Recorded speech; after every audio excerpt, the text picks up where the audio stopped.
2022 ஆண்டில் வந்து மார்வல் மேட்ரிமோனியில் வந்து எங்கள் வீட்டில் ரிஜிஸ்டர் பண்ணி எங்கள் மேரேஜ் இதுவாச்சு. அதே வருஷத்தில் டிசம்பர் மாதம் வந்து நான் ப்ரெக்னென்ட் ஆனேன். ப்ரெக்னென்ட் ஆகி ஒரு 10 நாள்லேயே அபார்ஷன் ஆகிடுச்சு. மற்றவங்களுக்காக கூட ஐயா கூட சேர்ந்து நானும் ஜெபிக்க ஆரம்பித்தேன், பிள்ளை இல்லாதவங்களுக்காக. 2023 ஆண்டு ஏப்ரல் மாதம் கர்ப்பத்தின் கனியை கடவுள் எனக்கு கொடுத்தாரு. அதற்காக ஸ்தோத்தரிக்கிறேன். 5th மந்த்து என் வயிற்றில் இருக்கும்போது திடீர்னு வயிறு வலியில் அவஸ்தைப்பட்டு ஹாஸ்பிட்டலில் இருந்தோம். அப்போ வந்து கிட்னி ஸ்டோனு ஆப்ரேட் பண்ணி தான் ஆகணும், 5% தான் சான்ஸ் இருக்குது குழந்தைக்கு அப்படின்னு சொல்லிட்டாங்க. ஏசப்பா நீங்கள் என் கூட இருங்கன்னு சொல்லிட்டு ப்ரேயரோடு இருந்தேன். என்னதான் டாக்டர் சொன்னாலும் என்னையும் குழந்தையும் கடவுள் வந்து காப்பாற்றி கிருபை செஞ்சார். டிசம்பர் மாதம் வந்து டெலிவரிக்கு வந்து அட்மிட் ஆயிருந்தேன். நான் டெலிவரிக்கு லேபர் வார்டு கடைசி 5th நைட்டு போகிறதுக்கு முன்னாடி ஒரு சின்ன ப்ரேயர் பண்ணேன். ஏசப்பா என் லைஃப்பில் ஒரு அற்புதத்தை செய்யுங்க, நான் இங்கே வந்து நான் சாட்சியாக சொல்வேன் அப்படின்னு சொல்லிட்டு. அதே மாதிரி முட்டி போட்டு ஒரு நிமிஷம் கண்ணீரோட ஜெபத்தோடு நான் போனேன். நான் வரும்போது பிள்ளையோடு தான் வரணும் அப்படின்னு சொல்லிட்டு. அதே மாதிரி டாக்டர்ஸே ஆச்சரியப்படத்தக்க 1 மணி நேரத்தில் எனக்கு நார்மல் டெலிவரி கிடைக்க கிருபை செய்தார். அதுக்காக நன்றி சார். ஹல்லேலூயா. கன்னியாகுமரி மாவட்டத்திலேருந்து வரேன். எங்கள் வீட்டாள் வெளிநாட்டில் இருந்தாங்க. அவங்களுக்கு உடம்புக்கு முடியாமல் ஊருக்கு வந்தாங்க. ஊரில் வந்து 3 மாதத்தில் செக்கப் பண்ணக்கூடிய நேரத்தில் கேன்சர் கட்டியிருக்கு, நீர் பையில்னாங்க. அதை ஆப்ரேஷன் பண்ணாக்கி உங்களுக்கு உயிருக்கு ஆபத்துன்னு சொன்னாங்க. ஸ்டீபன் பாஸ்டர் ஐயா அடைக்கல் பட்டணத்துக்கு வந்திருந்தாங்க. அவங்கக்கிட்ட போய் ஜெபம் பண்ணிக்கிட்டு ஆப்ரேஷத்துக்கு போனால் நன்றாக ஆப்ரேஷன் முடிஞ்சு நல்லபடியாக இருக்காங்க ஜீவனோட. ஏசப்பாவுக்கு கோடி நன்றி. பிரைஸ் ஹல்லேலூயா.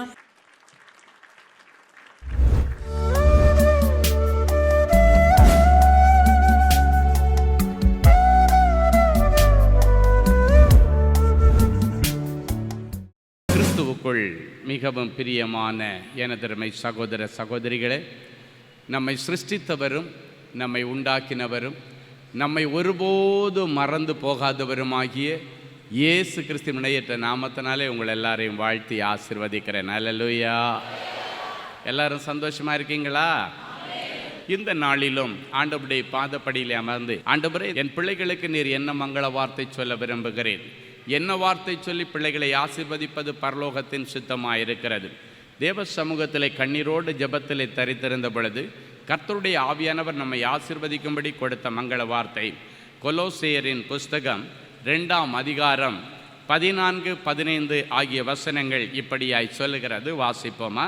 நமக்கு எதிரிடையாகவும் கட்டளைகளால் நமக்கு விரோதமாகவும் இருந்த கையெழுத்தை குலைத்து போட்டு அதை நம் நடுவிலே இராதபடிக்கு எடுத்து சிலுவையின் மேலே ஆணி அடித்து துரைத்தனங்களையும் அதிகாரங்களையும் உரிந்து கொண்டு நமக்காக சிலுவையின் மேல் வெற்றி சிறந்தார். நம்முடைய ஆண்டவர் எல்லா காரியத்திலும் சிலுவையிலே வெற்றி சிறந்தார். என் அன்பு சகோதரனை சகோதரியே, நாம் சுமக்கக்கூடாது என்பதற்காக ஆண்டவர் அநேக நம்முடைய வேதனைகளையும் கஷ்டங்களையும் அவமானங்களையும் நம்முடைய எல்லா விதமான கடன்களையும் வியாதிகளையும் சாபங்களையும் சிலுவையிலே ஏற்றுக்கொண்டு அந்த சிலுவையின் மேல் அவர் வெற்றி சிறந்தார். எல்லாவற்றையும் சிலுவையிலே ஆணி அடைத்தார். எல்லாம் முடிந்தது என்று சொல்லி தன்னுடைய ஆவியை பரலோகத்தின் தேவனிடத்திலே ஒப்பு கொடுத்தார்.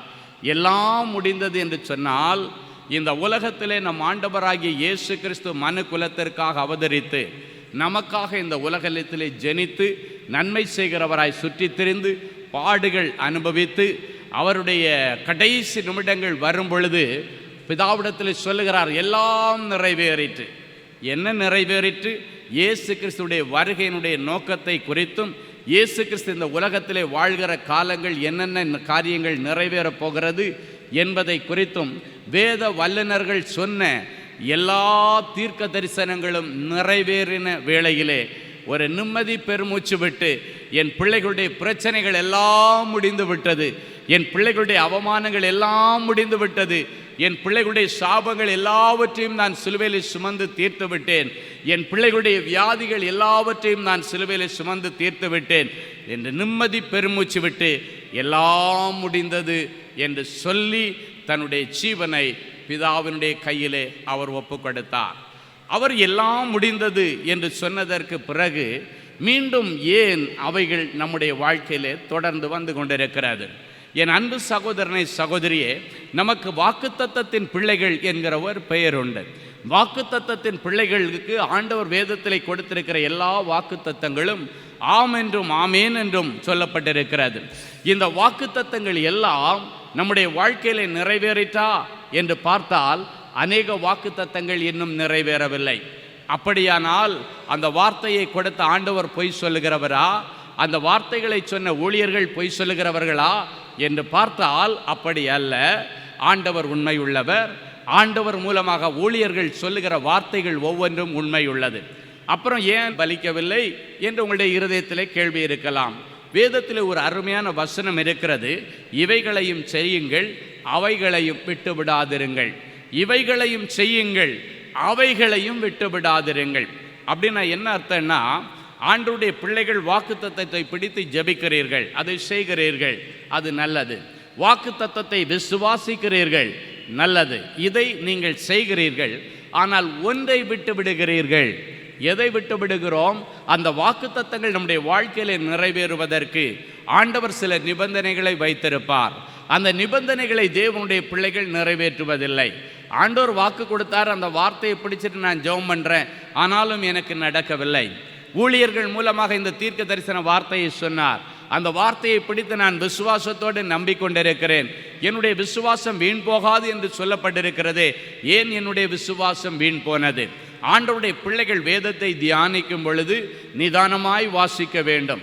ஒரு வசனத்தை வைத்துக்கொண்டு இதுதான் இதற்கு வியாக்கியானம் என்று சொல்லி நீங்களாக ஒரு காரியத்தை எடுத்துக்கொண்டு நீங்களாக இருதயத்தில் நினைத்து கொண்டு அது நிறைவேறவில்லை என்று சொல்லி ஆண்டவரிடத்திலே புலம்பக்கூடாது. வேதத்திலே ஒவ்வொரு வசனங்களுக்கும் இன்னொரு வசனம் ஜோடியாக இருக்கும் என்று வேதம் சொல்லுகிறது.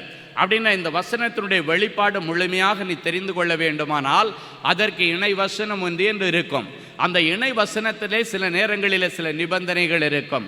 சில நேரங்களில் நீங்கள் பார்க்கிற வசனத்தில் நிபந்தனை இருக்காது, வாக்குத்தத்தம் மாத்திரம் இருக்கும். ஆனால் இதற்கான இணை வசனத்தை நீங்கள் எடுக்கும் பொழுது இந்த வாக்குத்தத்தத்தினுடைய நிறைவேறுதலுக்கு என்ன நிபந்தனை என்பது அந்த வசனத்திலே இருக்கும்.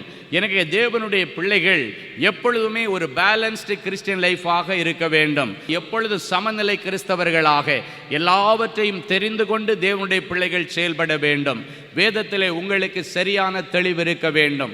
வேதத்தில் ஏதாவது காரியங்கள் உங்களுக்கு குழப்பம் உண்டாக்குகிற மாதிரி சம்பவங்கள் யார் மூலமாகவது உங்களுக்கு சொல்லப்பட்டால் நீங்கள் வேதத்தில் நிதானம் உள்ளவர்களாக இருந்தால் நீங்கள் அதை வேத வசனத்தோடு இணைத்து பார்த்து அது சரியாக இருக்கிறதா என்று பார்த்து அதிலே நீங்களுடைய வாழ்க்கையை நடத்தும் பொழுது உங்களுடைய வாழ்க்கையிலே பெரிய காரியங்களை கர்த்தர் செய்வார். இந்த வசனத்திலே ஆண்டவர் சொல்லுகிறார், உங்களுக்கு எதிரடையாக இருக்கிற கட்டளைகள். இன்றைக்கு நமக்கு அநேக விரோதிகள் உலக பிரகாரமாக கண்களுக்கு தெரிய இருக்கலாம். ஆனால் கண்களுக்கு முன்னால் உங்களுக்கு இருக்கிற விரோதிகளை நீங்கள் பார்க்கும் பொழுது அவர்களிடத்திலிருந்து தப்பித்துக் கொள்வதற்கு ஞானமாய் நீங்கள் காரியங்களை செய்யலாம். அந்த எதிராளியை பார்க்கும் பொழுது நீங்கள் தூர விலகி போகலாம். சிலர் சொல்லுவாங்க, துஷ்டனை கண்டா தூர போன்னு சொல்லியிருக்கு அப்படின்வாங்க. அப்படின்னா உனக்கு விரோதமாக ஏதோ ஒரு துஷ்டன் வருகிறான் என்று சொன்னால் அவங்க பக்கத்துக்கே போகக்கூடாது, நம்ம பாட்டு ஒதுங்கி நம்ம உண்டு நம்ம வேலை உண்டுன்னு இருக்கலாம். ஆனால் உங்களுக்கு தெரியாமல் ஒரு எதிராளி ஒருவன் நமக்காக இருக்கிறான். உங்களுக்கு விரோதமாக எதிரடையாக காரியங்களை செய்கிறவன் ஒருவன் இருக்கிறான். அவனை உங்களுடைய கண்களால் பார்க்க முடியாது. கண்களுக்கு முன்பாக ஒரு எதிரி குத்த வருகிறான் என்று சொன்னால் அவனை கண்டு நீங்கள் திரும்பி ஓடிவிடலாம். இல்லாவிட்டால் நின்று வசனத்தை கொண்டு நீங்கள் அவனை ஜெயிக்கலாம். ஆனால் உங்களுக்கு தெரியாமல் உங்களுக்கு தந்திரமாக யாரை அழிக்கலாம், யாரை விழுங்கலாம் என்று வகை தேடி வருகிற சில பொல்லாத பிசாசுடைய கிரியைகள் உண்டு. அவன்தான் இந்த உலகத்தில் நமக்கு பரம எதிரியாய் இருக்கிறவன். எப்பொழுதும் அவன் நமக்கு எதிராகத்தான் செயல்பட்டு கொண்டிருப்பான். ஒரு நாளும் உங்களுக்கு சாதகமாக அவன் இருக்க மாட்டான். எப்பொழுதும் ஆண்டவருக்கும் ஆண்டவருடைய பிள்ளைகளுக்கும் எதிராக இருக்கிறவன் அவன். எனவே உங்களுக்கு எதிர்மறையாக சில காரியங்களை செய்து கொண்டிருப்பான். உங்களுக்கு எதிர்மறையாக சில கட்டளைகளை கொண்டு வருவான். உங்களுக்கு எதிர்மறையாக சில காரியங்களை தொடர்ந்து செய்து கொண்டே இருப்பான். அவைகளை உங்கள் கண்களால் பார்க்க முடியாது. உங்களுக்கு விரோதமாக ஒரு விரோதி இருக்கிறான், கண்ணுக்கு முன்னால் அவன் தெரிய மாட்டான். அப்படின்னா கண்ணுக்கு தெரியாமல் அவனுடைய செய்கைகள் எல்லாமே ரகசியமாகத்தான் இருக்கும், உங்களுக்கு மறைவாகத்தான் இருக்கும். எனவே ஆண்டவருடைய ரகசிய செயல் எப்பொழுதும் உங்கள் கூடார மறைவில் இருக்க வேண்டும். வேதத்தில் யோபுவை குறித்து சொல்லும் பொழுது வேதம் சொல்லுகிறது, ஆண்டவருடைய ரகசிய செயல் யோபுவினுடைய கூடாரத்தின் மீது இருந்தது. அப்பொழுது சர்வ வல்லவர் அவனோடு கூட இருந்தார்.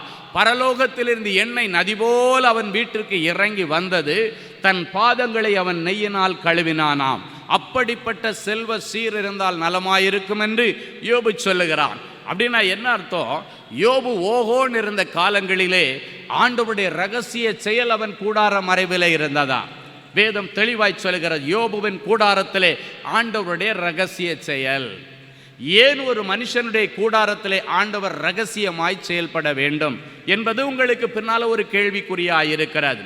அன்றைக்கு யோபுனுடைய கூடார மறைவிலே ஆண்டவர் ரகசியமாய் இருந்து காரியங்களை கவனித்து கொண்டிருந்தபடியினாலே தான் அவன் யோபுனுடைய வீட்டிற்குள்ள வருவதற்காக வாசலை காத்து கிடக்கிறான். ஆண்டவருக்கு தெரிகிறது அவர் ரகசியமாய் செயல்படுகிறவர். அவனுடைய கூடார மறைவிலே ரகசியமாய் இருந்து கொண்டிருக்கிறார். அப்பொழுதுதான் ஆண்டவர் பார்க்கிறார், இந்த பிசாசானவன் யோபுவுக்கு ஏதோ ஒரு தீமை பண்ண போகிறது, யோபுவுக்கு எதிராக சில திட்டங்களோடு வந்து நிற்கிறது என்று அறிந்து ஆண்டவர் கேட்கிறார், என் தாசனாகிய யோபுவின் மீது நீ கண் வைத்தாயோ? அப்போ அவன் சொல்கிறான், ஆமாம் நான் கண்ணு வச்சதெல்லாம் உண்மைதான், ஆனால் நீங்கள் தான் சுற்றி வேலி அடைச்சிட்டு உள்ளே உட்கார்ந்துருக்கிறீங்களே, நான் எப்படி வர முடியும்? வேதம் சொல்லுகிறது, அவர் சுற்றிலும் அக்கினி மதிலை எழுப்பி அதன் நடுவிலே மகிமையாய் வீற்றிருக்கிறவர். ஆண்டவர் கேட்குற, கண் வச்சு, ஆமாம் கண் வச்சது உண்மைதான், நான் வராத அளவுக்கு நீங்கள் வேலி போட்டு இருக்கிறீங்க. அப்படின்னா என்ன அர்த்தம்? ஒரு கூடாரத்தில் ஆண்டவருடைய ரகசிய செயல் எதற்காக இருக்கிறது? நமக்கு விரோதமாய் ரகசியமாய் செய்யப்படுகிற கிரியைகளை நமக்கு தெரியாமலே அழித்து போடுவதற்காகத்தான் ஆண்டவர் ரகசியமாய் ஒரு மனுஷனுடைய கூடாரத்தில் இருக்கிறார். இன்றைக்கு உன்னுடைய கூடார மறைவிலே ஆண்டவருடைய ரகசிய செயல் இருக்கிறதா என்பதை நீங்கள் யோசித்து பார்க்க வேண்டும். ஏன் யோபுவனுடைய கூடார மறைவிலே ஆண்டவருடைய ரகசிய செயல் இருந்தது? அவனுக்கு எதிர்மறையாய் வருகிற காரியங்களை தடுத்து நிறுத்தினது அப்படின்னு பார்த்தீங்கன்னா, அவன் உத்தமனும் சன்மார்க்கனும் கர்த்தருக்கு பயந்து ஜீவிக்கிறவனுமாயிருந்தான். தேவ பிள்ளைகளே, இன்றைக்கு ஆண்டவர் உங்களை பார்த்து சொல்லுகிறார், யோபு எப்படி உத்தமனும் சன்மார்க்கனும் கர்த்தருக்கு பயந்து ஜீவிக்கிறவனுமாய் இருந்தானோ அதே போல நீங்கள் ஜீவித்தால் உங்கள் வீட்டினுடைய கூடார மறைவிலே ஆண்டவருடைய ரகசிய செயல் இருக்கும். அப்படி இருக்கும் பொழுது உங்களுக்கு எதிரடையாய் செயல்படுகிறவருடைய திட்டங்களை ஆண்டவர் உங்களுக்கு தெரியாமலேயே அழித்து போடுவார். அவைகள் தெரியாமல் வந்து கொண்டிருக்கிறது. இன்னைக்கு ஆண்டவர் உங்களுடைய கண்ணுக்கு தெரிய செய்த அற்புதங்கள் கொஞ்சம்தான் இருக்கும். ஆனால் உங்களுடைய கண்ணுக்கு மறைவிலே ஆண்டவர் செய்கிற செயல்கள், ரகசிய செயல்கள் அநேகம் இருந்தபடியினாலே தான் இன்றைக்கு நீங்களும் நானும் உயிரோடு இருக்கிறோம். ஹல்லேலூயா. அவன் உங்களை அழிக்கும்படி செய்த திட்டங்கள் அநேகம் உங்களுக்கு தெரியாது. அநேக இடத்துல கண்ணிமைக்கிற நேரத்தில் உங்களுடைய பைக் ஸ்லிப்பாக இருக்கலாம், நீங்கள் கீழே விழுந்திருக்கலாம், பின்னால் வருகிற வண்டிகள் உன் மேலே ஏறாதபடிக்கு அந்த காற்றுக்கும் கடலுக்கும் கட்டளையிடுகிற ஆண்டவர் மற்ற வாகனங்களை தடுத்து நிறுத்தி அங்கே நில், இம்மட்டும் வா, இதை தாண்டி வராத, என் பிள்ளை கீழே கிடக்கிறான். ரகசியமாய் செயல்படுகிற ஆண்டவர். நீ பாத்ரூமில் உள்ள அவசரமாக குளிக்க போகும் பொழுது நீ சறுக்கு கீழே விழுந்திருக்கலாம். ஆனாலும் ஆண்டவருடைய கிருபை, தாவீது சொன்னது போல, ஆண்டவரே என்னுடைய கால்கள் சறுக்குகிறது என்று சொல்லும் பொழுது உம்முடைய கிருபை என்னை தாங்கினதற்காய் ஸ்தோத்திரம். எப்படி அந்த கிருபை தாங்குகிறது? கிருபையின் தேவன் அவனோடு கூட இருக்கிறார். கிருபையின் தேவன் எப்போதும் நம்மோடு கூட இருக்க வேண்டும். சவுலிடமிருந்து கிருபை எடுக்கப்பட்ட பொழுது கர்த்தருடைய ஆவியானவர் அவனை விட்டு விலகினார் என்று வேதம் சொல்லுகிறது. கர்த்தருடைய ஆவியானவர் ஒரு மனுஷனை விட்டு எடுக்கப்பட்ட அடுத்த நிமிடம் பொல்லாத ஆவி அவனை பிடிக்கிறது. அதன் நிமித்தவன் பட்டயத்தை நட்டு அதன் மேலே விழுந்து செத்து போனான். காரணம் என்ன? கிருபையின் தேவன் அவனை விட்டு எடுக்கப்பட்டார். கிருபை எடுக்கப்படாதபடிக்கு ஜாக்கிரதையாய் இருக்க வேண்டும். கிருபையின் தேவன் எப்போதும் உங்களுடைய கூடாரத்திலே இருக்க வேண்டும். அப்பொழுதுதான் உங்களுக்கு விரோதமாய் ரகசியமாய் செய்கிற திட்டங்கள் அத்தனையும் ஆண்டவர் அழித்து போடுவார். நீ வேலை செய்கிற இடத்துல உன்னை வேலையை விட்டு தூக்குறதுக்கு எத்தனை பேர் எவ்வளவு தந்திரம் பண்ணிட்டு இருக்கிறாங்கன்னு உங்களுக்கு தெரியாது, என் ஆண்டவருக்கு தெரியும்.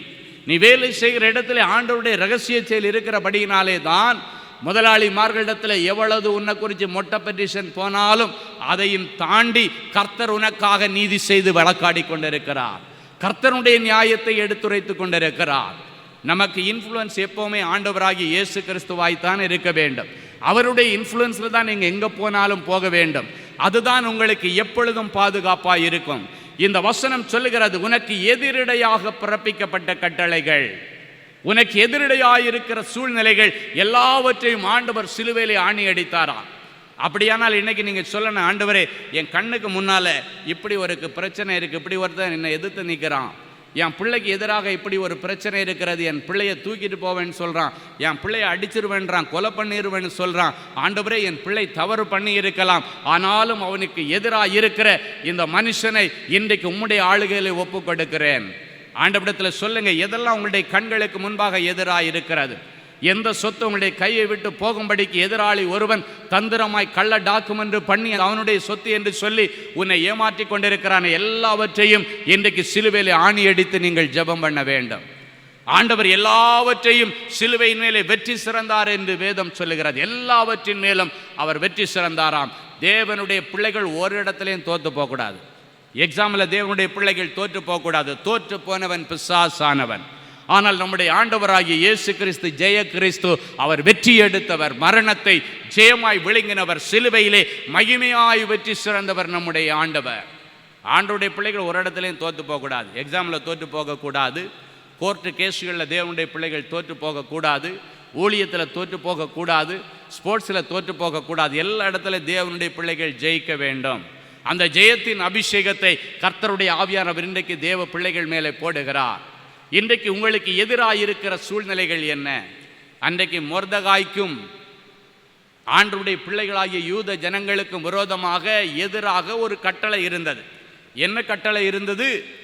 ஆதார் மாதம் என்கிற 12ஆம் மாதம் 13ஆம் தேதி யூத ஜனங்கள் எல்லாரும் 127 தேசங்களில் உள்ள யூத ஜனங்களை கொலை செய்யும்படியான ஒரு கட்டளை சூசான் அரண்மனையிலிருந்து புறப்பட்டு போய்விட்டது.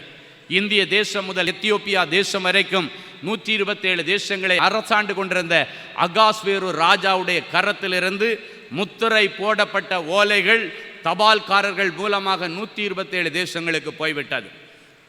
ஆதார் மாதம் என்கிற 12ஆம் மாதம் 13ஆம் தேதி எல்லா யூத ஜனங்களை அழிக்கும்படிக்கு ஒரு காரியம் கட்டளையாக வந்தது. எதிரடையான காரியம், எதிரடையாய் பிறப்பிக்கப்பட்ட கட்டளை, ஆண்டவருடைய பிள்ளைகளுக்கு அழிவை கொண்டு வருகிற கட்டளை.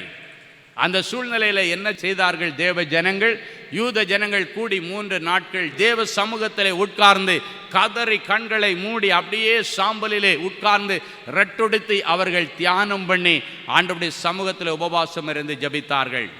மொர்தகாயுடைய தலைமையிலே என்ன நடந்தது? கடைசி நிமிஷத்தில் காரியம் மாறுதலாய் முடிந்தது. முந்தின நாள் வரைக்கும் எதிரடையாக ஒரு சட்டம் பிறப்பிக்கப்பட்டிருந்தது.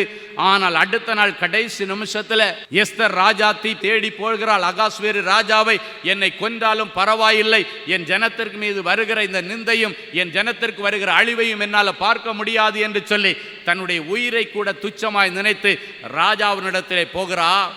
ராஜாவுடைய கோல் அவளுக்கு சாதகமாக நீட்டப்பட்டது. எஸ்தர் ராஜாத்தியே, உனக்கு என்ன வேண்டுமானாலும் கேள், நான் உனக்கு கொடுக்கிறேன். அவள் சொல்லுகிறாள், என் ஜனங்களுக்கு எதிரடையாக ஒரு கட்டளை பிறப்பிக்கப்பட்டிருக்கிறது ராஜாவே. அது இதே சூசா நகரத்திலிருந்து புறப்பட்டது. ஆமான் அந்த கட்டளைக்காக எல்லா காரியங்களையும் உங்களுக்கு ப்ரிப்பேர் பண்ணி கொடுத்தான். ஆமானுடைய விருப்பத்தின்படியாக நீங்க சைன் பண்ணி சீல் போட்டு எல்லா தேசங்களுக்கும் கொடுக்கப்பட்டிருக்கிறது. நாளைக்கு என்னுடைய ஜனங்கள் அழிவின் விளிம்பிலே நிற்கிறார்கள், எங்களுக்கு எதிரடையான கட்டளை என்று சொல்லுகிறாள். அப்பொழுதுதான் அந்த ராஜா சொல்லுகிறாரு, இதுதான் உனக்கு பிரச்சனையா, நீ கவலையே படாத, ஒரு நிமிஷத்தில் இந்த கட்டளையை நான் மாற்றி எழுதுகிறேன். ஹல்லேலூயா! கட்டளைகளை மாற்றுகிற ஆண்டவர். அழிவின் விளிம்பிலே நிற்கும் பொழுது நமக்கு எதிரடையாக இருக்கிற சூழ்நிலைகளை மாற்றி எழுதுகிற ஆண்டவர் இன்றைக்கு உங்கள் மத்தியில் உயிரோடு இருக்கிறார். இன்றைக்கு உனக்காக யுத்தம் பண்ணும்படி வந்திருக்கிறார். அன்றைக்கு யூத ஜனங்களுக்காக யுத்தம் பண்ணும்படிக்கு ஆண்டவர் இறங்கி அற்புதம் செய்தவர் இன்றைக்கு உனக்காக யுத்தம் பண்ணுகிறார். அடுத்த சட்டம் எப்படி வருது தெரியுமா? யூத ஜனங்களுக்கு எதிர்மறையாய் இருக்கிற எல்லா தேசாதிபதிகளும் துரைமார்களும் இன்னைக்கு பிறகு யூத ஜனங்களுக்கு ஆதரவாயிருக்க வேண்டும், துணையாயிருக்க வேண்டும், சப்போர்ட்டாயிருக்க வேண்டும் என்று சொல்லி அடுத்த ஆணை பிறப்பிக்கப்பட்டது. என் அன்பு சகோதரனை சகோதரியே, இன்றைக்கு இயேசு கிறிஸ்து சொல்லுகிறார், உனக்கு விரோதமாக எதிரடையாக என்ன கட்டளை பிறப்பிக்கப்பட்டிருந்தாலும் உனக்கு எதிர்மறையான கட்டளையை ஆண்டவர் சிலுவையிலே ஆணியடித்து அதன் மேல் உனக்கு ஒரு வெற்றியை கொடுக்க போகிறார். ஹல்லேலூயா! என் அன்பு சகோதரனை சகோதரியே, இன்றைக்கு உனக்கு எதிராய் நிற்கிற காரியங்கள் என்ன? வேலை செய்கிற இடத்துல எல்லாரும் உனக்கு எதிர்த்து நிற்கிறாங்களா? ஊழியம் பண்ற இடத்துல எல்லாரும் எதிர்த்து நிற்கிறாங்களா? நிம்மதியாக அவங்கள ஊழியம் பண்ண விடலையா? இன்றைக்கு அவர்களை எல்லாம் தேவ சமூகத்தில் நீங்கள் ஒப்புக்கொடுங்கள். வியாபாரம் பண்ணுகிற இடத்துல எல்லாம் எதிர்மறையாய் நடந்து கொண்டிருக்கிறதா? பேங்க் அதிகாரிகள் உனக்கு எதிர்மறையாக இருக்கிறார்களா? பேங்க் அதிகாரிகள் கண்களில் தயவு கிடைக்கவில்லையா? எந்த காரியத்தில் இன்றைக்கு எதிர்மறையான சூழ்நிலைகளை சந்தித்து கொண்டிருக்கிறீர்கள்? இன்றைக்கு உங்களுக்கு எதிர்மறையாக இருக்கிற காரியங்கள் இன்றைக்கு பிறகு உங்களுக்கு சாதகமாய் மாறும். வேதம் சொல்லுகிறது, யூத ஜனங்களுக்கு எதிர்மறையாக இருந்த தேசாதிபதிகளும் துரைமார்களும் ராஜாக்களும் அதன் பிறகு அவர்களுக்கு துணை நின்றார்களாம். துணை அப்படின்னா சப்போர்ட்டாக நிற்கிறாங்கன்னு அர்த்தம். முந்தின நாள் வரைக்கும் அவளுக்கு எதிர்மறையாக இருந்தார்கள். அடுத்த நாள் காலையில் எப்படி மாற்றம் வந்தது? ராஜா சொல்லுகிறார் மாற்றம் கொண்டு வர வேண்டும். அன்றைக்கு அகாஸ்வேரு ராஜா மூலமாக ஆண்டவர் மாற்றத்தை கொண்டு வந்தார். இன்றைக்கு இயேசு ராஜா மூலமாக உங்கள் ஒவ்வொருவருக்கும் மாற்றங்கள் வரப்போகிறது. ஹல்லேலூயா! வேதம் சொல்லுகிறது, காரியம் மாறுதலாய் முடிந்தது. முந்தின அதிகாரத்தில் பார்க்கும் பொழுது சூசான் நகரம் கலங்கி நின்றது என்று வேதம் சொல்லுகிறது. அடுத்த அதிகாரம் வரும் பொழுது சூசான் நகரம் ஆர்ப்பரித்து களி கூர்ந்தது. எப்பொழுது சூசான் நகரம் கலங்கி நின்றது? அவர்களுக்கு எதிர்மறையாக அரசாங்கம் இருக்கும் பொழுது ராஜாவும் தேசாதிபதிகள் அவர்களுக்கு எதிராய் நின்றார்கள். ஆனால் கர்த்தர் அவர்களுக்கு ஆதரவாயிருந்தார். எனவே அந்த காரியத்திலே ராஜாவின் கண்களிலே அவர்களுக்கு தயவு கிடைக்கிறது. இன்றைக்கு உங்களுக்கு எதிர்மறையாய் இருக்கிற காரியங்களை தான் ஆண்டவர் உங்களுக்கு சாதகமாய் மாற்றி தர விரும்புகிறார். ஹல்லேலூயா! அன்பு சகோதரனே, சகோதரியே, இன்றைக்கு நீங்கள் தானாக இந்த இடத்திலே வரவில்லை. என் இயேசு உங்களை அழைத்து கொண்டு வந்திருக்கிறார். நீண்ட நாட்களாக 4 சுவர்களுக்குள்ள விழுந்து கிடந்து, ஆண்டவரே, இந்த எதிர்மறையான காரியங்களுக்கு வழக்காட யாருமே இல்லையா? இதிலிருந்து நான் வெளியே வருவதற்கு வாய்ப்பே இல்லையா? எல்லாரும் எனக்கு எதிராய் நிற்கிறார்களே, சூழ்நிலையெல்லாம் எனக்கு விரோதமாய் இருக்கிறதே, உதவி செய்ய யாரும் இல்லையே என்று கதறிக்கொண்டிருந்தாய் அல்லவா? சிலுவையிலே தொங்குகிற இயேசுவை பார். உனக்கு எதிரிடையாகவும் உனக்கு விரோதமாகவும் போடப்பட்ட கையெழுத்துக்களையும் கட்டளைகளையும் இனி அதில் இராதபடிக்கு குலைத்து போட்டு சிலுவையிலே ஆணி அறைந்த என் இயேசுவை இப்பொழுது விசுவாச கண்களுக்கு முன்பாக கொண்டு வா. இன்றைக்கு பிறகு எந்த பலவீனமோ எந்த வியாதியோ என் பிள்ளைகளை நெருங்க நீர் அனுமதிப்பதில்லை. அதற்காக உமக்கு ஸ்தோத்திரம். என் பிள்ளைகளுக்கு விரோதமாய் ஒரு வழியாய் வருகிறவர்கள் இனி 7 வழியாய் ஓடி போவார்களாக. என் பிள்ளைகளுக்கு விரோதமாய் உருவாக்கப்பட்ட ஆயுதங்கள் வாய்க்காமல் போகட்டும். இவர்களுக்கு விரோதமாய் வந்திருக்கிறதான எல்லா மந்திரவாத கட்டுக்கள், பில்லிசூனி ஆவிகள், எதிர் வல்லமைகள் இயேசுவின் நாமத்தினாலே இன்றைக்கு அழிக்கப்படுவதாக.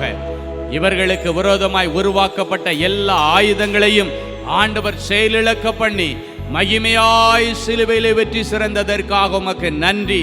என் பிள்ளைகள் இழந்து போன செல்வங்கள், என் பிள்ளைகள் உடந்து போன சொத்துக்கள், இழந்து போன வேலைகள் எல்லாம் என் பிள்ளைகளுக்கு கிடைப்பதாக. இழந்து போனதை தேடவும் மீட்டு கொடுக்கவும் இந்த பூமியிலே வந்து எங்களுக்காகவே ஜீவனை கொடுத்த ஆண்டவரே, என் பிள்ளைகளுக்காக இன்றைக்கு நீர் இறங்கி வாரும். இவருடைய தோல்விகள் எல்லாம் ஜெயமாய் மாறட்டும். மரணத்தை ஜெயமாய் மாற்றின ஆண்டவரே, விழுங்கி போட்ட ஆண்டவரே, என் பிள்ளைகளுடைய வாழ்க்கையிலே ஜெயத்தை தாரும். என் பிள்ளைகளுடைய படிப்பிலே ஜெயம் உண்டாகட்டும். உம்முடைய வல்லமை இறங்கும் பொழுது கீழானவைகள் ஓடி போகும் என்று சொல்லீரே. மேலான அபிஷேகம் என் பிள்ளைகள் மேலே இறங்குகிற இந்த நேரத்தில் தாமே கீழான எல்லா செய்வனை கட்டுகளும் கோளாறுகளும் ஓடி போவதாக. சிலுவையிலிருந்து வழிந்தோடுகிற இரத்தத்தினுடைய வல்லமை இவர்கள் குடும்பத்துள்ள அத்தனை பேரிலும் இறங்கி ரட்சிப்பின் சந்தோஷத்தை காண கர்த்தர் உதவி செய்யும். இயேசுவின் மூலம் பிதாவே, ஆமென்.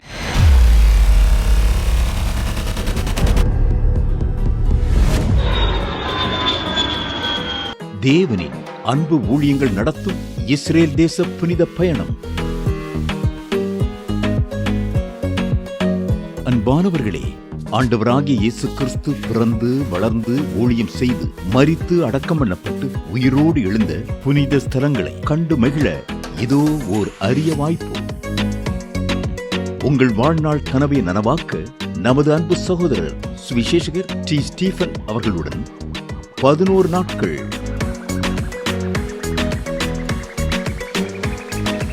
எகிப்து,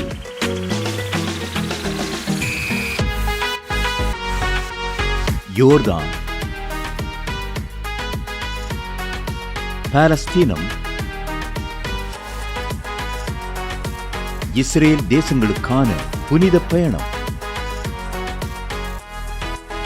2025 ஆண்டிற்கான இந்த புனித பயணமானது வருகிற மே மாதம் 19ஆம் தேதி முதல் 29ஆம் தேதி முடிய 11 நாட்கள் நடைபெறுகிறது. இது ஒரு சாதாரண சுற்றுலா அனுபவம் அல்ல. இயேசு கிறிஸ்துவின் பாதங்கள் பதிந்த இடங்களில் உங்களுடைய பாதங்களும் பதியும்படிக்கு அவருடைய கரங்களை பிடித்து நடக்கிற ஓர் உன்னத அனுபவம். மேலும் விவரங்களுக்கு தொடர்பு கொள்ள செல்போன் எண்கள் 7291147999 மற்றும் 9841437999. Email exodusholytours@gmail.com. Website www.exodusholytours.com. Genesis Creations media அகாடமியில் 3 மாதங்களில் தொழிற்கல்வி சான்றிதழோடு video editing, videography, photography, drone piloting, studio recording, Photoshop, live streaming, live video mixing and live sound mixing ஆகிய தொழிற்கல்விகள் பயிற்றுவிக்கப்படுகிறது. புது தொழில் நுணுக்கங்களுடன் குறைவான கட்டணத்தில் நிறைவான தொழிற்கல்வி பெற்றுக்கொள்ள உங்கள் எதிர்கால கனவை நினைவாக்க எங்களது ஜெனசிஸ் கிரியேஷன்ஸை இன்றே தொடர்பு கொள்ளுங்கள். மேலும் விவரங்களுக்கு 7824850999 என்ற எண்ணை தொடர்பு கொள்ளுங்கள். அன்பு தேவனுடைய பிள்ளைகளே, இந்நிகழ்ச்சியின் மூலம் நீங்கள் பெற்றுக்கொண்ட ஆசீர்வாதங்களை உங்கள் ஜெப விண்ணப்பங்களையும் அனுப்ப வேண்டிய முகவரி தேவனின் அன்பு ஊழியங்கள், எண் 340B/1A 3B1 Vinayak avenue, OMR road, Okkiyam, Thoraipakkam, Chennai 600097. இது இந்தியன் ஆயில் பெட்ரோல் பங்க் எதிரில் அமைந்துள்ளது மற்றும் காக்னிசன்ட் டெக்னாலஜி சொல்யூஷன்ஸ் அருகிலும் அமைந்துள்ளது. மின்னஞ்சல் prayer@godsloveministries.co.in. எங்களது இணையதளம் www.godsloveministries.co.in. மேலும் 24 மணி நேர ஜெப உதவிக்கு 04454479999 மற்றும் 9941950999 என்ற எண்களுக்கு தொடர்பு கொள்ளுங்கள். கர்த்தர் தாமே உங்களை ஆசீர்வதிப்பாராக.